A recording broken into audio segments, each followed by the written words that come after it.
শুভ শুভ ভোটারদের কোনো অভিযোগ রয়েছে কিনা? একদম শেষ মুহূর্তের নির্বাচনী প্রচারণা চলছে, প্রার্থীরা কি বলছেন?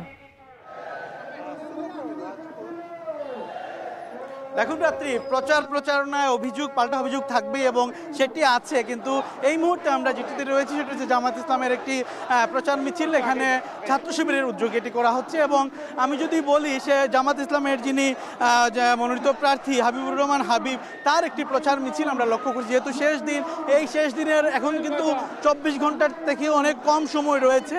এই শেষ মুহূর্তে তারা কিন্তু প্রচারণায় ব্যস্ত রয়েছেন এবং সিলেট নগরীর কোর্ট পয়েন্ট, সেই কোর্ট পয়েন্ট থেকে তারা কিন্তু প্রচার মিছিলটি শুরু করেছেন। সিলেট নগরীর প্রধান সড়ক যেগুলো রয়েছে সেই সড়কগুলো তারা কিন্তু অতিক্রম করছেন এবং তাদের যে দাড়িপাল্লার যে আওয়াজ, সেই আওয়াজই তারা কিন্তু তুলছেন এবং তারা ভোটারদের মন জয় করার কিন্তু আপ্রাণ চেষ্টা আমরা দেখতে পাচ্ছি তারা করছেন।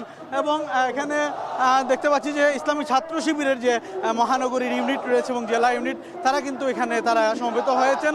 এবং এর পাশাপাশি যদি আমি বলতে চাই সেক্ষেত্রে কিন্তু গতকালকে আমরা দেখেছি বিএনপি একটি অভিযোগ করেছিলেন সেই জামাত মনোনীত প্রার্থীর পক্ষ থেকে, কিন্তু সেই অভিযোগটি আজকে সংবাদ সম্মেলনে তারা কিন্তু নাকচ করে দিয়েছেন। এবং আমরা প্রার্থীকেও জিজ্ঞেস করেছিলাম তার প্রচারণার বিষয়ে, তিনি বলছেন যে আসলে এইসব অভিযোগের কোনো ভিত্তি নেই এবং তিনি তার প্রচার চালিয়ে যাচ্ছেন এবং ভোটাররাও তার প্রতি সমর্থন রয়েছে বলে তিনি মন্তব্য করেছেন।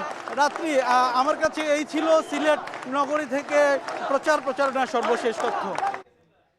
সিলেট 1 আসনের নির্বাচনী প্রচারের খবর জানাতে যুক্ত ছিলেন সন্দীপন শুভ।